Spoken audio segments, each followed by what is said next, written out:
Welcome back to the topic of the day, which is the most basic radar training in the context of mining collision avoidance adaptation. What are we going to learn today? What are the topics we go through? What's the purpose? First of all, what is the purpose of training after all, or this training? Which are the targets? What is the purpose of collision avoidance? Just a short introduction and basic understanding. And what is the purpose of radars within any system? So far, so good. Let's dive into it. Purpose of training. What I am trying to achieve is to educate the trainee in the topics needed to perform this person's position requirements, specific duties and tasks. Of course, the group of trainees may differ from different people with different positions. Let's take, for example, the position 1 or person 1, who might be a mine manager with some different duties and tasks than the operator, machine operator. What is the conclusion? The content might be different depending on the audience. So, to speak, what is already the knowledge this group of people brings to the table, if we go through the topic too fast or too slow so that people fall asleep, and sometimes even the language. This can be just English in my case, or German if you like to, but as German is no word language, I keep it in English all times. What does it mean?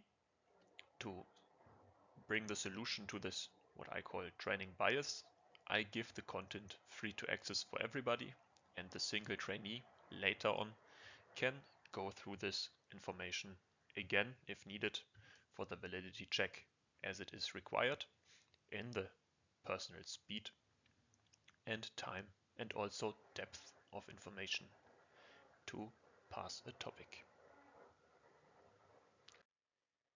So, the first topic is already solved. Let's go to collision avoidance systems, or CAS systems.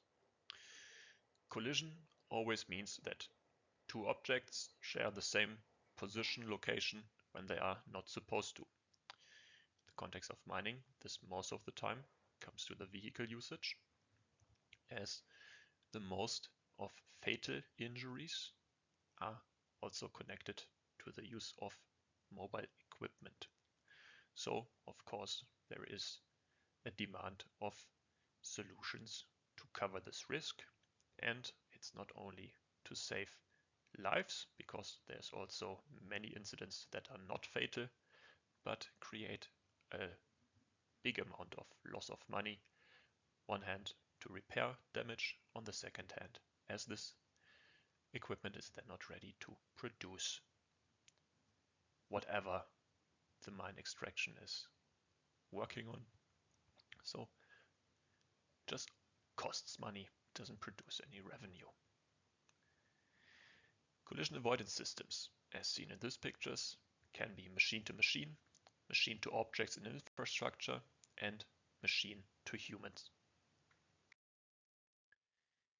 To do collision avoidance, we of course need to know where we are.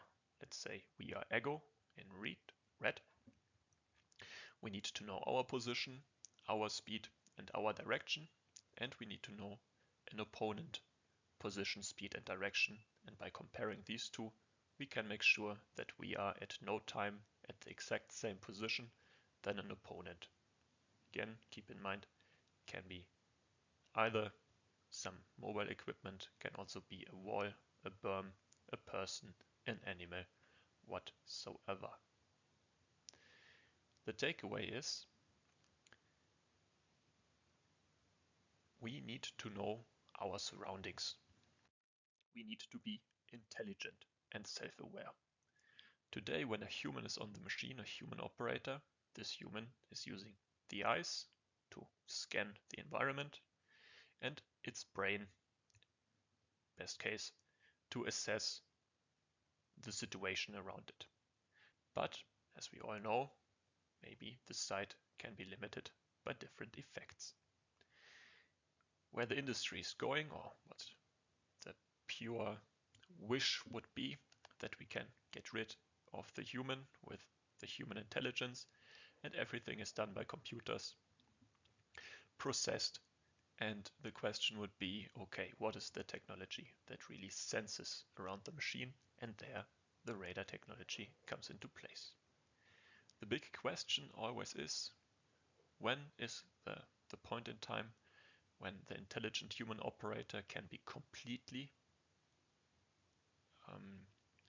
redundant by intelligent autonomous machine? Intelligent is always in brackets, because most of the time, from my personal understanding, it is necessary that to get here, we need a time where we are in the middle. So the human is using technology, including radar, together with the computer intelligence and the human intelligence to cross the bridge to this step. And it may take more time than everybody else thinks. It's my personal point of view. You can surprise me with proving the difference. Anyway, we come to the purpose of radar within a collision avoidance system, as we already discussed it prior. Whenever there is a blue exclamation mark, this means this is knowledge that is necessary to keep in mind to pass the questions at the end of this section. Radar is an operation, and it's a sensor system. What this operation stands for is the next slide. Let's keep first in mind what a sensor system is. A sensor in generally is a device that detects and measures and records and indicates some condition. Take for example a scale. A scale is also a sensor. If you take your body weight in the morning or whenever you get on the scale is a sensor for your weight, as it detects that you're standing on it, measures your body weight. Best case or worst case, it records it and indicates it to you with giving some visual feedback. Same as the radar, but radar does not detect weight. What does a system do? A system just indicates that it's a mechanism or interconnecting network of a complex whole. Radar, again, does not really dive deeper into, for example, the amount of radars in a system. Radar is just an abbreviation of a technology. When we are talking about radar on a piece of mining equipment, this can mean that there is a single radar installed or multiple radars installed per machine. But to keep it short, or as short as possible here, the radar is just also the system. When we talk about radar, we talk about a radar system. It can be multiple radars that are installed to detect something. So radar is the acronym for radio, detection and ranging. Again, simple. It detects that there is something, detection, and it ranges. There's something in a specific distance, so it says a range. How accurate the radar is, it's something that depends on many different instances that we don't go deeper to in the basics. Most of the people from their education, which can come from reading books or watching films like, I don't know, Top Gun, will also know radars from the special aviation industry, where there is an air control station with a big radar, like it is on any airport, shooting radar beams in the sky to detect planes. Here we have the most common flight radar live tracking service, flight radar 24, easily to check on this web page, open for everybody, where you can then go down and just select some random airplanes in almost real time in the sky, see where they are going, where they are coming from. It's very useful if you're on the airport waiting for somebody to pick up, to indicate if the plane has landed or still on the way. Anyway, we see the radar station can detect the objects, and it can also detect their speed, as we see here.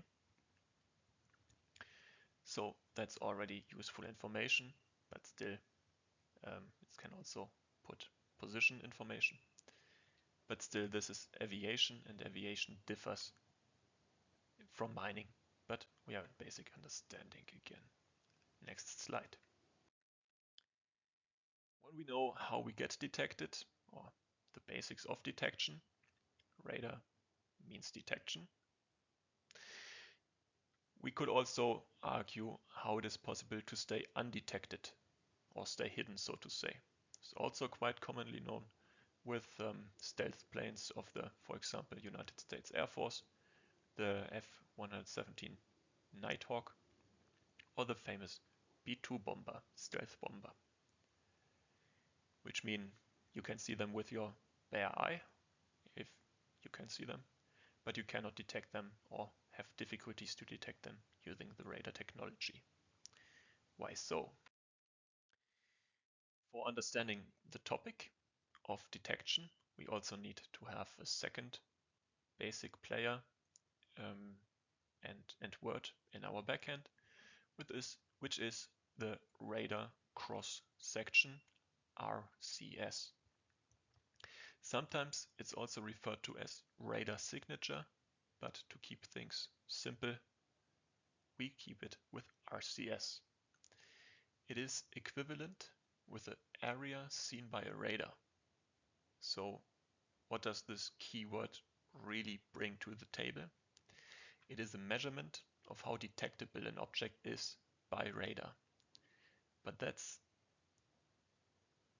more difficult to put in words than it maybe seems in the first place. Why so? The RCS is not a fixed value. It always changes depending on the direction and angle of the radar I am using. So let's say myself as shooting radar beams, and depending on the opponent, how well this opponent is either reflecting, so sending radar information back to a receiver, or deflecting, so changing or shooting the radar energy that I used to detect and just throws it all over the place. The radar cross-section so is not directly dependent on size. It doesn't mean that a big object also has a big radar cross-section. When I take again the example of a B-2 bomber, if this object has the ability and intention to keep the radar cross-section low by deflecting most of the radar energy, then it still has a small radar cross-section. I hope this came clear, otherwise we are also getting into this on the next slides. We are keeping in the field of aviation, where we have again small radar cross-sections for anything that is shooting away the radar wave, so to say, and we have a big radar cross-section for anything that is, for example, round structures, where always a portion of the energy that is hitting the target is reflected to the sender. On the left hand side we see a special plane and the radar cross section value depending on from which direction this target is hit with radar beams. You can see depending on the angle, the radar cross section, here displayed in red, is changing. So it's not a fixed value, it's not always 10, it's not always 15, it's not always 20. it is dependent on orientation. This is also the reason why most, or actually all, public used transportation airplanes have rather a roundish, bowlish body, despite airplanes that have the intention to maybe don't be seen on first occasion are rather angled. There are also different other tactics to bring down the radar cross-section, which can be a special coating, special paint, and so on. Here we have again the radar cross-section in numbers. You see it ranges up and is not dependable on size. And that's basically it. So let's see how far we came. Do a quick sanity check. You are now supposed to know the purpose of this training, which is, depending on you as the trainee, to be useful or unuseful. I hope that you see it as rather useful, but the deep dive only comes in the next slides. What is the purpose of the collision avoidance? I hope you see that it's fairly easy. You just need to know we don't want to be at the same position as somebody or something else in our environment. And what is the purpose of radar in a system? I hope that this was also explained, despite the fact that we only looked into aviation right now, and it remains a mystery how we really use this in mining. I hope that it just planted the seed of understanding, and now with the deep dive we go claiming the mystery of mining. Question check to be sure that you have really learned something. I hope that you can answer the following questions. What does radar stand for? What does RCS stand for? And if it is true or false, depending on my intention to be seen or cloaked from a radar, that one can decrease or increase the visibility by size, shape, material, paint, orientation, and so on. Take what you think is true. Wrap up. You now have the basic radar vocabulary, radar cross-section. You know how radars work in aviation, and the basic knowledge for self-training and access to information is given. Here you can see again platforms where you can download or have access to the slides and training, YouTube, Facebook, Instagram, and a short outlook. This was the training that we just went through, the most basic radar training. It moves on into the introduction of basic radar physics, where we understand what a radar wave is actually doing and capable of. In the then deep dive, only mining, no more aviation, or aviation kept to the bare minimum.